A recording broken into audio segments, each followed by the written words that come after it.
हर पाल हरि के प्रिय दो, जय अरुण विजय जान सब हो। एक बार तिनके हित लागी, धरे वो शरीर भगत अनुराग। भगवान विष्णु के द्वारपाल थे दो, जय और विजय। वो अपनी ड्यूटी पर मुस्तैद रहते थे, जैसे हम लोग भी चौकीदार रखते हैं, गार्ड रखते हैं, सेवक रखते हैं, सुरक्षा कर्मी रखते हैं। वैसे ही भगवान श्री हरि के वैकुंठ के ये दो द्वारपाल जय और विजय अपनी ड्यूटी पर मुस्तैद थे। और उसी समय सनातन ऋषि उनके दर्शनों के लिए पधारे। सनक, सनंदन, सनातन और सनका ये चार भाई हैं। ब्रह्मा जी के मानस पुत्र हैं। और शास्त्र कहता है ब्रह्मा जी ने कहा जाओ सृष्टि की रचना करो, तो इन्होंने कहा हमें सृष्टि में नहीं पढ़ना, हमें तो सत्य में पढ़ना है, हमें तो भगवान का स्मरण करना है। इसलिए हे पितामह, हमें नित्य निरंतर काम क्रोध और लोभ से परे रहने वाली 5 वर्ष की अवस्था दे दो। 5 वर्ष की अवस्था तक बच्चों को विकार उत्पन्न नहीं होता। इसीलिए छोटे बच्चे को देव स्वरूप माना जाता है, क्योंकि वो विकारों से रहित होता है। इसलिए आशा बसन व्यसन यह तिन्हि रघुपति चरित होई तैसु। ये संकादिक 4 भाई हैं। इनका एक ही काम है, केवल भगवान का सत्संग सुनना। और सत्संग सुनते सुनते कुछ मिल गया तो पालेगा, नहीं तो उसकी इच्छा ही नहीं। कथा हो रही है, भगवान शिव मां पार्वती से कह रहे हैं और ये कह रहे हैं संकादिक ऋषि पार्वती ऐसे हैं कि नित्य निरंतर 24 घंटे में पलक भी नहीं झपकाते। क्योंकि यदि हमने एक बार पलक झपकाई तो कुछ समय हमारा निमिष दंड चला जाएगा, भगवान की झांकी नहीं देख पाएंगे। चारों भाइयों में एक वक्ता बन जाता है और 3 श्रोता बन जाते हैं। फिर जैसे ही समय लगता है 3 भाई श्रोता बन जाते हैं और दूसरा भाई वक्ता बन जाता है। अर्थात चारों भाई वक्ता हैं और चारों भाई श्रोता हैं। और आजकल तो बच्चा पैदा होते ही वस्त्र धारण कर लेता है, लेकिन ये नंग झड़ंग रहते हैं। क्योंकि कपड़े पहनेंगे तो संभालना पड़ेगा ना, या तो माँ बाप संभालेंगे या खुद संभालेंगे। तो ये तो विरक्त है, नित्य निरंतर सत्संग में रहते हैं।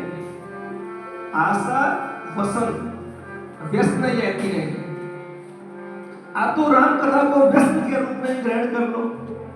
जीवन में कई बुराइयां होती हैं ना, आवश्यक बुराइयां, वैसे इनकी बुराई है, इनके जीवन में कथा सुनने की बीमारी है।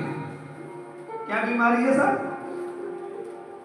भगवान का भजन सुनने की और सुनाने की बीमारी। एक बार मन में इच्छा हुई, देखो भगवान इच्छा से ही इनकी इच्छा हुई कि चलो वैकुंठ में चलते हैं, भगवान का दर्शन करते हैं। वैकुंठ में आए, द्वारपालों ने इनको रोक दिया। ठहरो, अभी कहां जा रहे हो? हमारे ठाकुर जी आराम कर रहे हैं। द्वारपालों ने क्या कहा? ठाकुर जी आराम कर रहे हैं। संकादिक ऋषि ने द्वारपालों को श्राप दे दिया, जाओ निशाचर हो जाओ। भगवान से मिलने में बाधा उत्पन्न करते हो, जाओ निशाचर हो जाओ। जब उनको श्राप लगा, जय और विजय इन्हीं के चरणों में पड़ गए, त्राहिमाम त्राहिमाम करने लगे, तो भगवान विष्णु अंदर वैकुंठ लोक से दौड़ते हुए बाहर आए। क्या हुआ, क्या हुआ? जब उन्हें मालूम हुआ कि संकादिक ने इनको श्राप दे दिया है, तो भगवान विष्णु ने भी संकादिक ऋषियों से प्रार्थना की, हे भगवान इनका कल्याण हो, ऐसा कुछ कीजिए।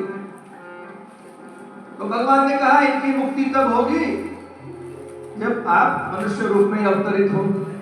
एक बार इनके इतलागी धरे वो शरीर भक्त रंगा। और जय और विजय अपने द्वारपालों के कल्याण के लिए मेरे ठाकुर जी एक बार अवतार ग्रहण करते हैं। और सज्जनों, एक जिज्ञासा मन में उत्पन्न होती है जो भगवान के नित्य निरंतर समीप रहते हैं, जय और विजय को भी श्राप हो गए। श्राप हो गया ना, जो भगवान की सेवा में नित्य निरंतर रहते हैं उनको भी ऋषि का श्राप हो गया। श्राप का कारण यही हुआ कि भगवान से मिलने में जो बाधा उत्पन्न करे वो निशाचर होने योग्य है, उसका त्याग कर देना चाहिए। शास्त्र तो कहता है तजिए ताई कोटि वैरी सब यद्यपि परम सने। भगवान से प्रेम में जो बाधा उत्पन्न करे, भगवान से मिलने में जो बाधा उत्पन्न करे, वो दंड का ही भागी है, वरदान का भागी नहीं। बाबा तुलसीदास जी लिखते हैं, हे भवानी, और एक कल्प में परब्रह्म ने अवतार लिया जलंधर ऋषि का, जलंधर राक्षस का आतंक समाप्त करने के लिए। क्योंकि बाबा तुलसीदास जी लिखते हैं जलंधर ऐसा महाबलशाली था कि उसने स्वर्ग लोक को अपने आधिपत्य में कर लिया, पृथ्वी से धर्म को नष्ट करने में ही लग गया। और उसकी शक्ति थी उसकी पत्नी की शक्ति, पत्नी की शक्ति यानी पातिव्रत्य। जलंधर इतना शक्तिशाली हो गया कि भगवान शिव भी उसको परास्त नहीं कर सके। सम्मुखीन संग्राम अपारा दनुज महाबल मरई न मारा। देखिए सती स्त्री की शक्ति बताई गई। भगवान शिव भी पातिव्रत्य के बल के सामने निर्बल हो गए। और इस जलंधर की पत्नी का नाम था वृंदा। वृंदा के बल से पति बलवान था, पत्नी के बल से पति बलवान था। पति के बल से ही पत्नी बलवान नहीं होती है, पत्नी के बल से भी पति बलवान होता है। इस प्रसंग में यही दिखाया जा रहा है। सम्मुखीन संग्राम अपारा दनुज महाबल मरे ही न मारा। उस संग्राम से जब जलंधर का नाश नहीं हुआ तो बाबा लिखते हैं भगवान विष्णु ने छल करी टारे तास व्रत प्रभु सुर कारज की। देखिए सती स्त्री की महत्ता हमारे शास्त्रों में अनादिकाल से। शास्त्र भी कहता है एक सती और ये जग सारा, एक चंद्रमा 9 लाख तारे। आकाश में हजारों और लाखों तारे होते हैं, लेकिन एक चंद्रमा उन सबसे ज्यादा रोशनी फैलाता है। ऐसे ही एक सती स्त्री की शक्ति बल कितना होता है इस प्रसंग में। और सती स्त्रियों के बल से ही इस पृथ्वी की रक्षा होती है। सती स्त्रियों की शक्ति से ही धर्म की रक्षा होती है।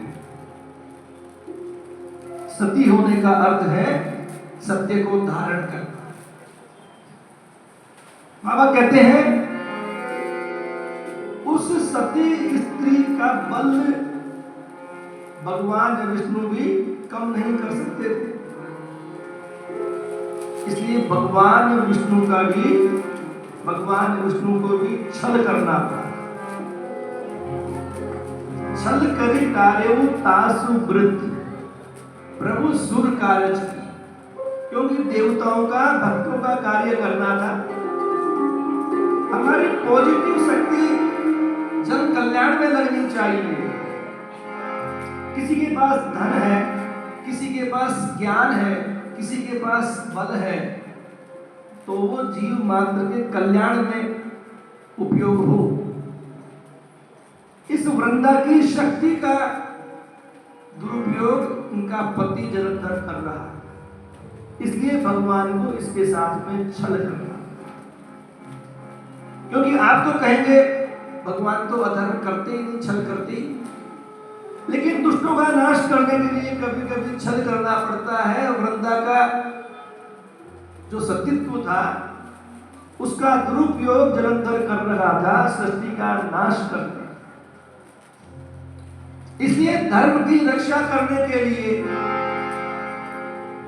अधर्म का रास्ता जो बाहर से दिखता है उसको भगवान ने अपनाया। और यदि भगवान ने अच्छे काम के लिए छल किया तो भी बाबा कहते हैं तुलसी भगवान के मस्तक पर विराजमान होती है। वही वृंदा कालांतर में भगवान विष्णु के मस्तक पर विराजमान होती है, चढ़ती है। भले भलों से छल किए जन्म करोड़ों होई। भला आदमी यदि किसी दूसरे भले आदमी से छल करता है तो उसे जीवन भर उससे दबकर रहना पड़ता है, पश्चाताप रहता है। भगवान विष्णु ने वामन बनकर के बलि से छल किया तो उनका द्वारपाल बनकर रहना पड़ा। भगवान हरि 4 महीने तक बलि के द्वारपाल बनकर के पाताल में निवास करते हैं। जब हम कहते हैं कि अभी देवता सो रहे हैं, यही समय है ना, भगवान विष्णु पाताल लोक में बलि की चौकीदारी करने गए हैं, क्योंकि बलि से भी उन्होंने छल किया। बामन बन करके छोटा सा रूप धारण करके पूरा साम्राज्य ले लिया, लेकिन उसमें सृष्टि का हित था। ठाकुर जी हमारे लिए वामन बन गए, द्वारपाल बन गए।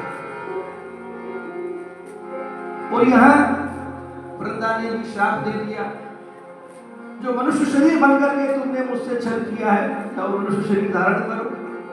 एक बार वृंदा के श्राप के कारण है भवानी मेरे ठाकुर जी राम रूप में अवतार ग्रहण करते हैं। बाबा लिखते हैं इस प्रकार भगवान शिव पार्वती जी को राम जन्म के अनेक कारण बता रहे हैं, बताते बताते चुप हो गए। और फिर भगवान शिव कहते हैं कि पार्वती, एक बार तुम्हारे गुरु के कारण भी मेरे आराध्य को राम रूप में अवतरित होना पड़ा। बाबा तुलसीदास जी लिखते हैं नारद श्राप दीन एक बारा, नारद श्राप दीन एक बारा, कलप भेद दीनारा, कलप एक लगी अवतारा, गिरिजा चकित भई सुनि माने, गिरिजा चकित भई सुनि मानी, नारद विष्णु भगत मुनि जाने, नारद विष्णु भगत मुनि जाने, कारण कवन श्राप मुनि दीना, कारण कवन श्राप मुनि दीना, का अपराध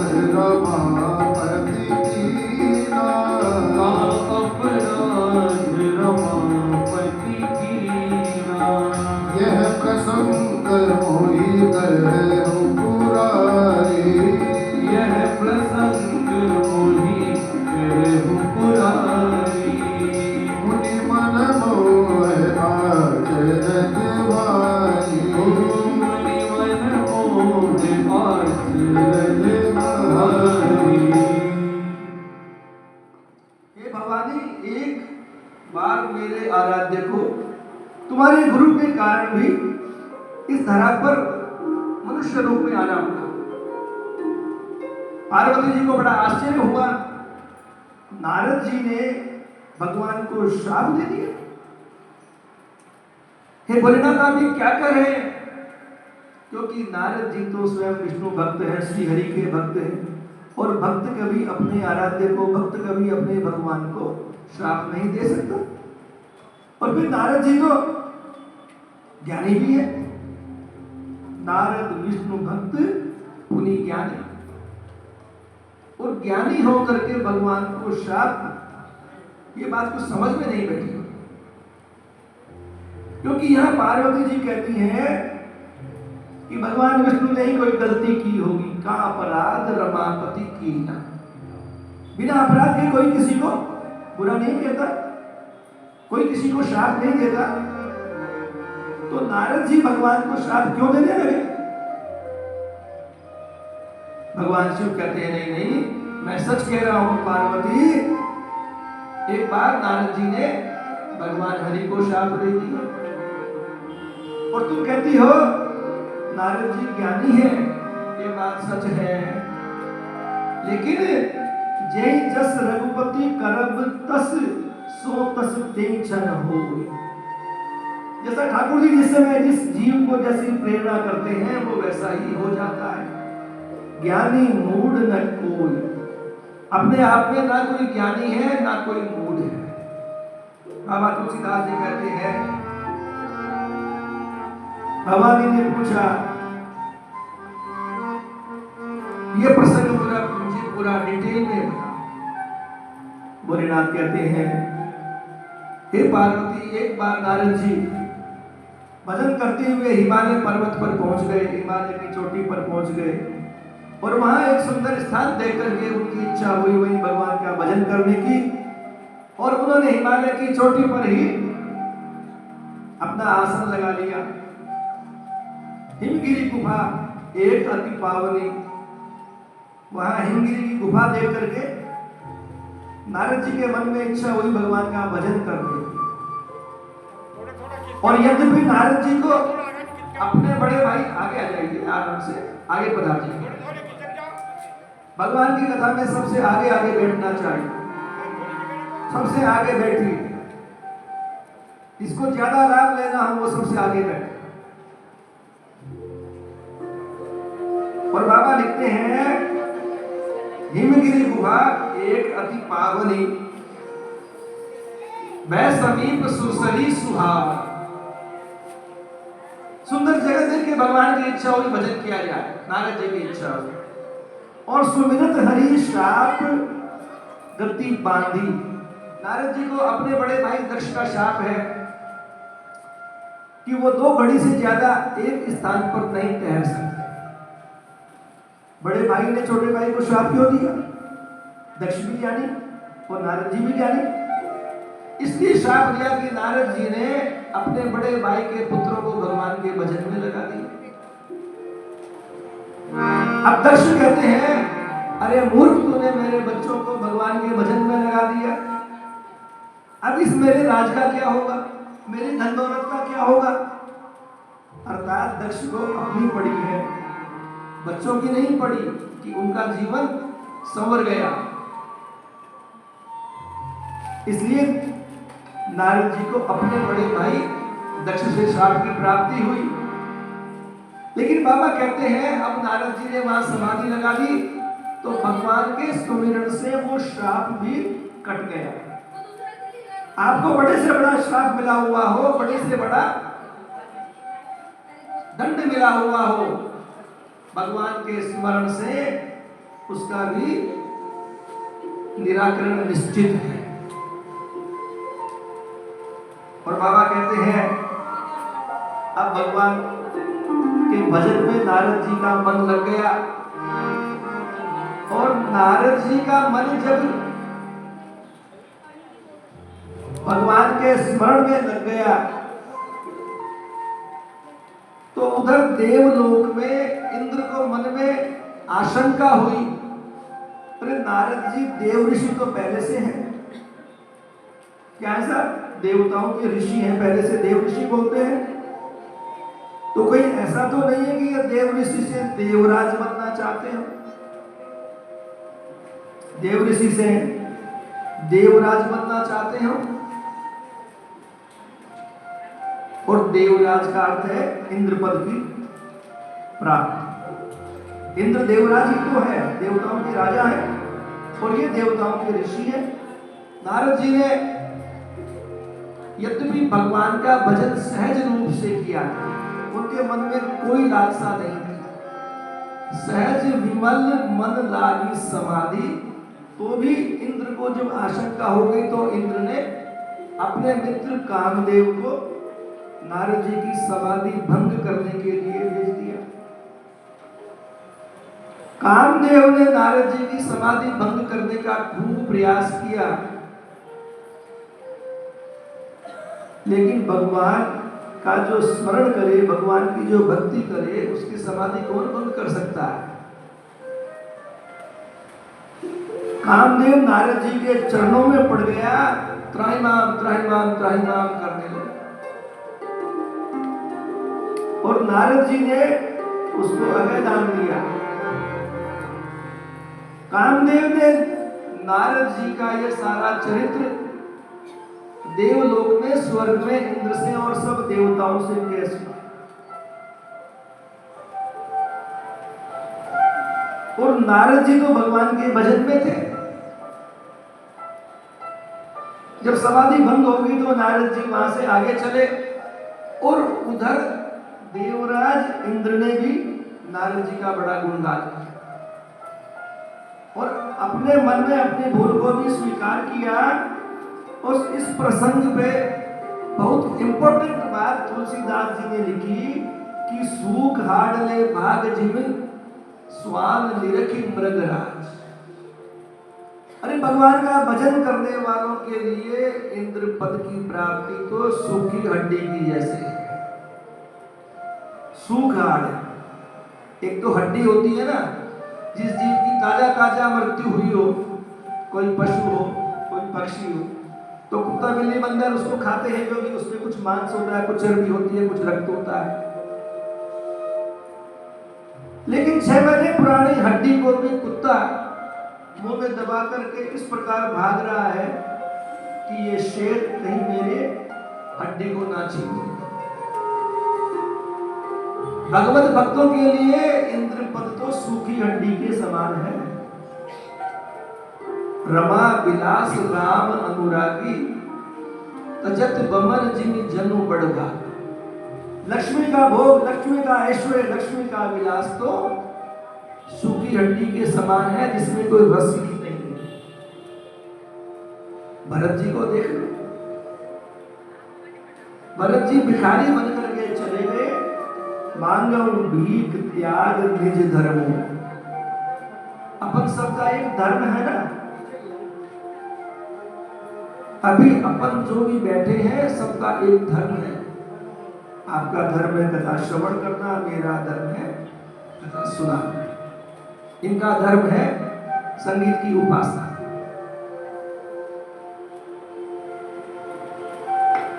तो अपने अपने धर्म में हम सब सावधान रहते हैं, रहना भी चाहिए। लेकिन भरत जी कहते हैं मैंने आज अपना धर्म छोड़ दिया। हे त्रिवेणी, हे गंगा मैया, हे प्रयागराज, मैं तो आज भिखारी बनकर आपसे भीख मांगा हूं, भीख त्याग निज धर्म। क्योंकि मैं दुखी हूं, और दुखी क्यों हूं कि राम जी मुझसे दूर चले, इस अयोध्या को छोड़ गए। इस अयोध्या का मैं क्या करूं? इसलिए मुझे धन नहीं चाहिए, अर्थ न धर्म न काम रुचि, गति न चाहूं निर्वाण, जन्म जन्म रति राम पद यह वरदान। मुझे जन्म जन्मांतर तक राम जी से प्रेम हो जाए, ऐसा वरदान हे मां त्रिवेणी मुझे दो। धन में क्या हो? धन तो मेरे पिताजी छोड़ गए, महाराज दशरथ छोड़ गए, मुझे उससे शांति नहीं मिली, तृप्ति नहीं मिली। धर्म भी नहीं चाहिए क्योंकि सब धर्मों का एक ही सार है राम, वो भी मुझसे दूर चला गया। कोई कामना नहीं है, कोई इच्छा नहीं है, आप तो मुझे राम जी से मिला दो, राम जी के चरणों में मेरा प्रेम हो जाए, ऐसा आशीर्वाद दे दो। ये संसार के जो भोग है ना, ये सारे तो सूखी हड्डी के समान है। अरे नारद जी के पास कुछ भी धन नहीं था, फिर भी उन्होंने भगवत चरणों के लिए देवराज इंद्र के पद को भी नहीं चाहा। और जो शावक सिंह का बच्चा होता है ना, वो तो ताजा ताजा मांस खाता है, हाथी के मस्तक को विदीर्ण करके उसका मांस खाता है। और यहां सांसारिक लोगों को शास्त्र ने कुत्ते की उपमा दी। बाबा तुलसीदास जी बोलिए, सूख हाड ले भाग जिमी स्वाद निरखी मृगराज, चीनी ले जनी जान जिमी तिमि सुरपति न लाज। इंद्र भी चाहता है कि मेरा स्वर्ग बना रहे, और जब जब स्वर्ग जाने की बात आती है वो भगवान की शरण में चला जाता है। यही एक अच्छी बात है।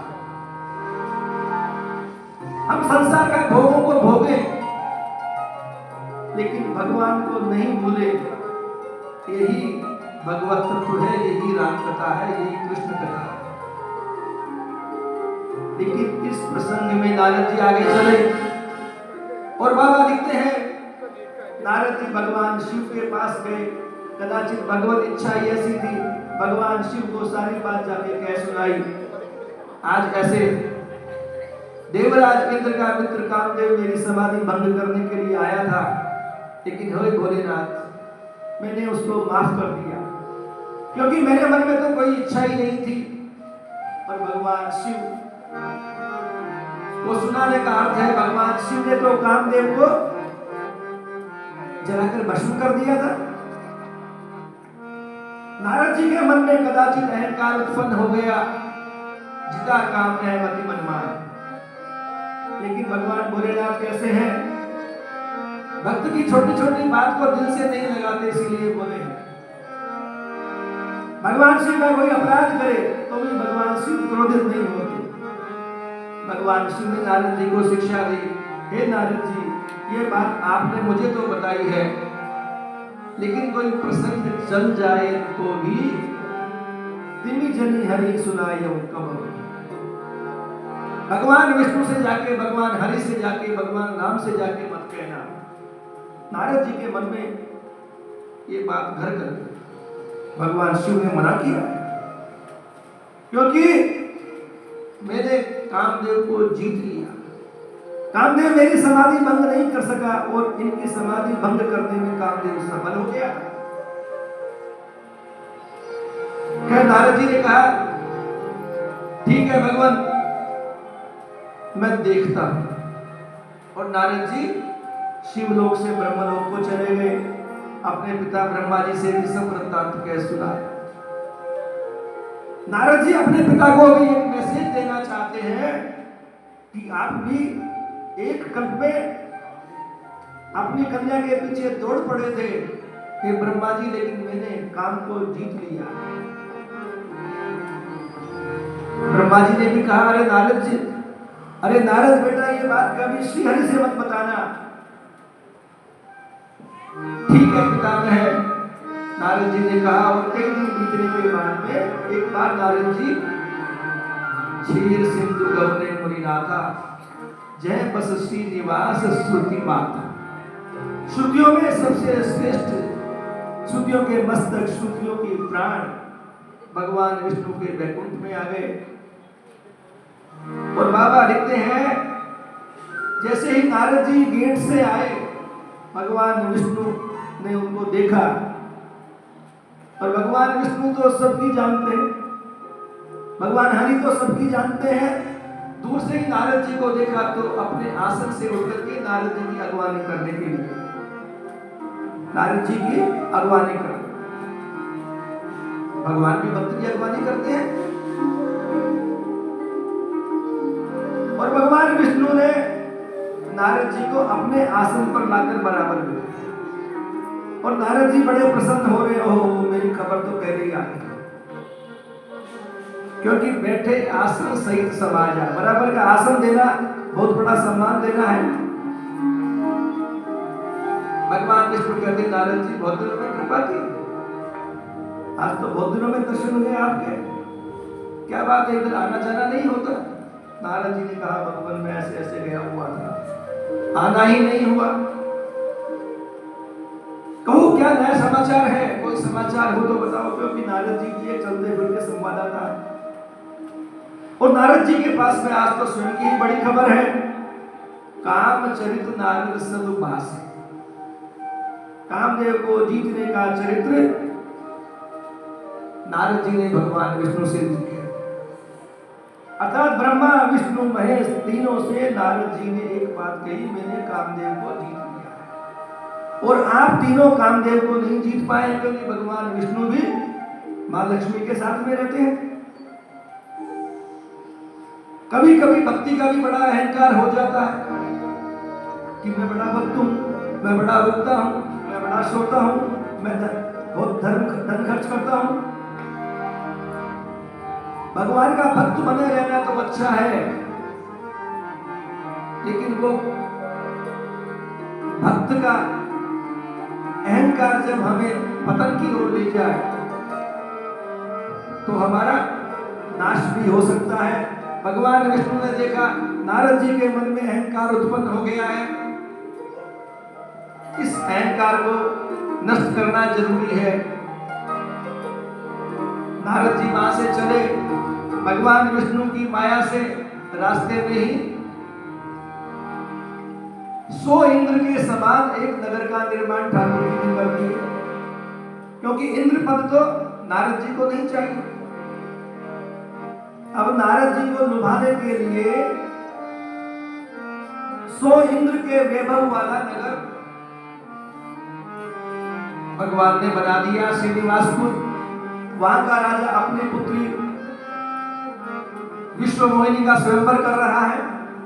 नारद जी आ रहे हैं, नारद जी ने देखा दूर से और टेंट कैसे लगे हुए हैं, बड़े बड़े हलवाई लग रहे हैं, बड़े बड़े नौकर चाकर लग रहे हैं, बड़े बड़े शामियाने तले हुए हैं। नारद जी नीचे आए, नारद जी ने देखा क्या हो रहा है, तो राजा के सेवकों ने बताया यहाँ करें स्वयंवर 100 नृपबाला, हमारे महाराज की पुत्री स्वयंवर कर रही है। नारद जी संयोग से ही राजा के महल में चले गए। शील निधि राजा ने नारद जी का बड़ा स्वागत सत्कार किया, नारद जी के चरणों में प्रणाम किया और नारद जी से कहा हमारे बेटी के कुछ गुण दोष तो बताइए, क्योंकि नारद जी जैसा संत घर पे आ जाए, राजा हो या फकीर हो, किसकी इच्छा नहीं होती अपने बेटे बेटी के भाग्य के बारे में पूछने।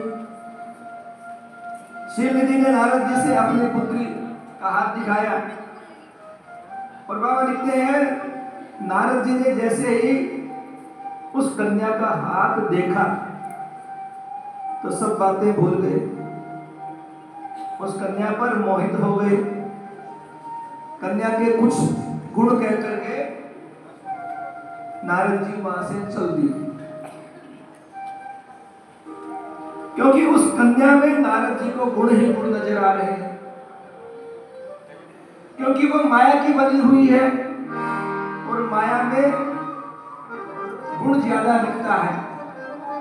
जो नकली चीज होती है ना, वो असली से ज्यादा असली लगती है, क्योंकि ये विश्व मोहिनी विश्व को मोहित करने वाली है। अति प्रचंड रघुपति की माया कहीं न मोह अस को जग जाए। भगवान की माया बड़ी प्रबल है, नारद जी को मोहित कर लिया और नारद जी के मन में अब एक ही बात है कि इस कन्या से तो मेरी शादी हो जाए, इस कन्या की प्राप्ति मुझे हो जाए।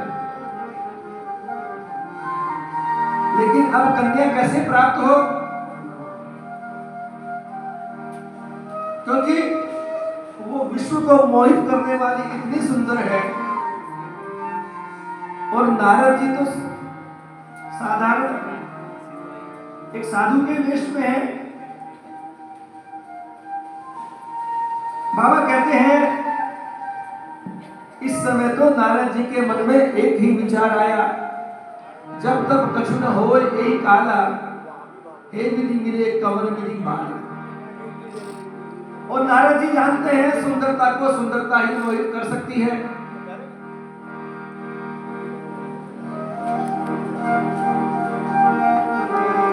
और जब तक भी नहीं हो भगवान का यजन पूजन भी नहीं हो, तो भगवान का स्मरण तो हो सकता है। जो नारद जी अभी अभी कह रहे थे कि मैंने काम को जीत लिया है, तीनों देवों से कह रहे थे, अब वो एक सुंदरी कन्या को देख करके ऐसे मोहित हुए कि अब एक ही विचार कर रहे हैं कि इससे मेरा विवाह कैसे हो, ये मेरा वर्ण कैसे लगे। देव ऋषि हैं ये, भगवान के पार्षद हैं, ब्रह्मा के पुत्र हैं, लेकिन ये भगवान की माया है। और साधु संतों के लिए तो स्त्री ग्रीष्म ऋतु के समान है, प्रचंड गर्मी के समान है। जैसे गर्मी छोटा जलाशय हो, नदी हो, चाहे सागर हो, उसका जल सोख लेती है, वैसे ही साधु पुरुषों के लिए स्त्री संग ग्रीष्म ऋतु के समान बताया गया। होई ग्रीष्म सो सही सब नारी, उन नारद जी ने अब भगवान की शरण ली।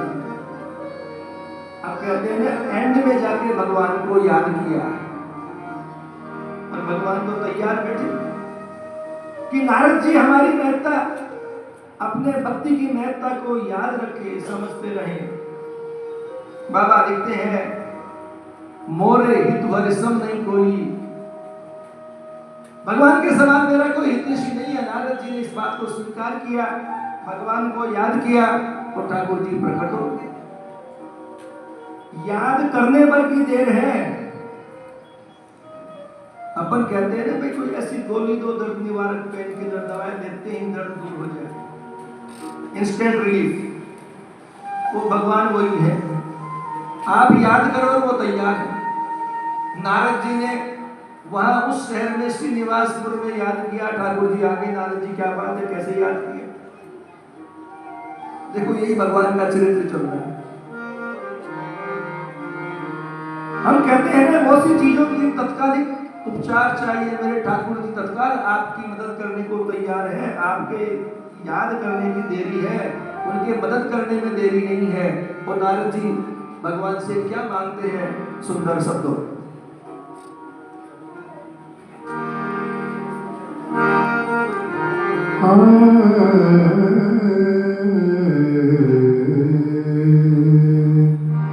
हरिसन मांगो सुंदरताए, हरिसन मांगो सुंदरताए,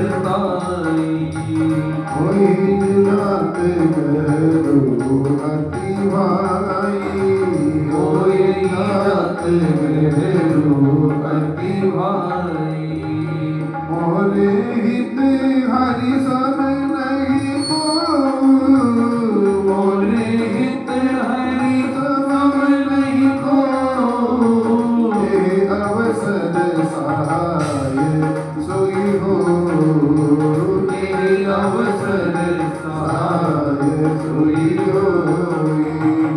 आपन रूप देहु प्रभु मोहि, आपन रूप देहु प्रभु मोहि, आन भांति नहीं पाओहि,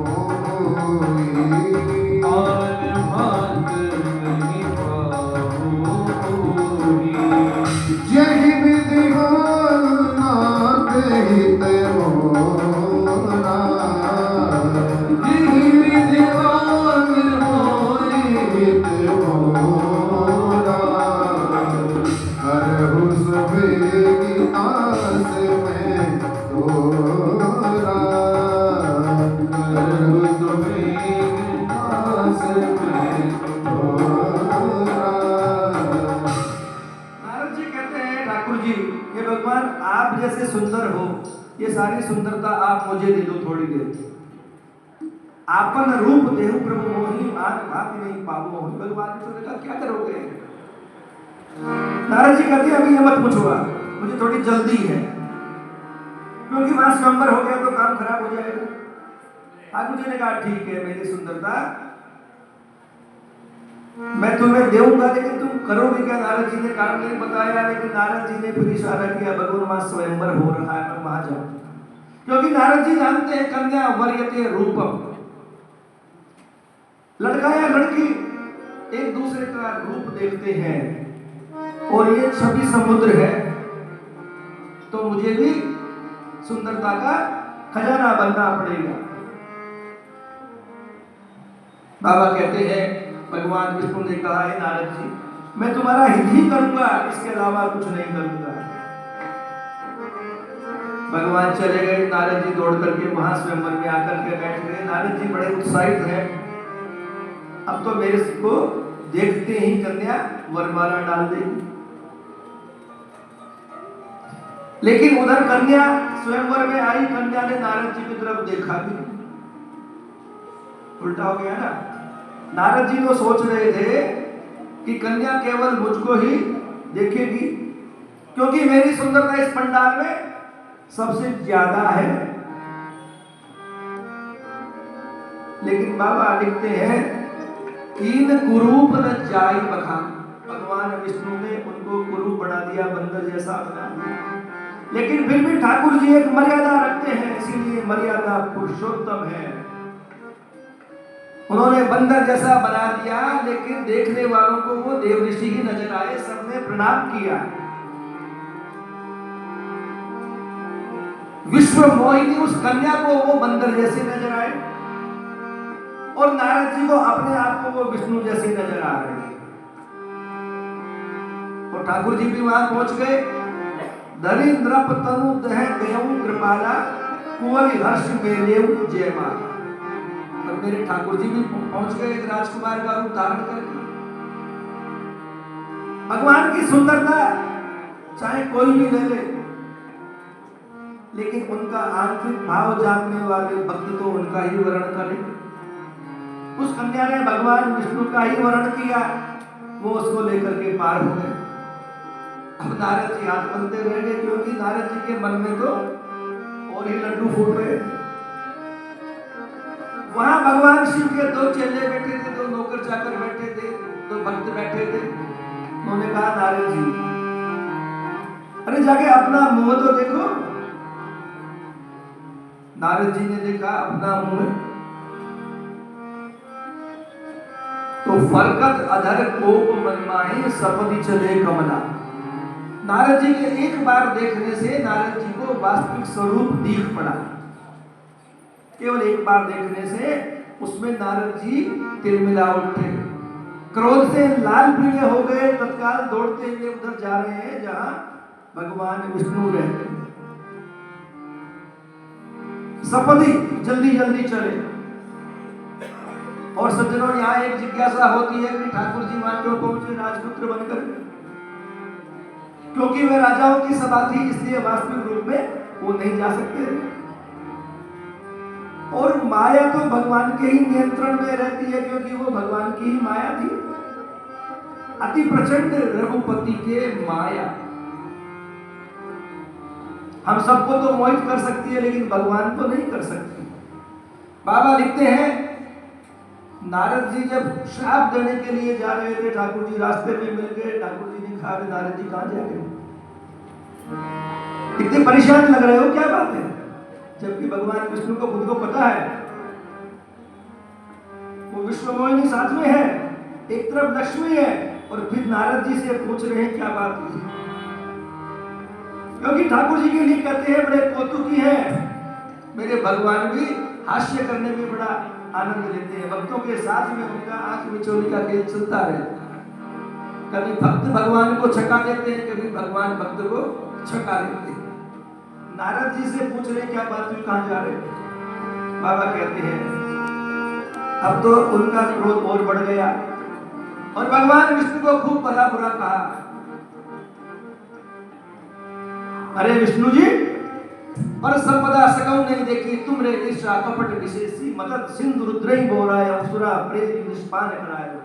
आप किसी की बढ़ती हुई नहीं देख सकते।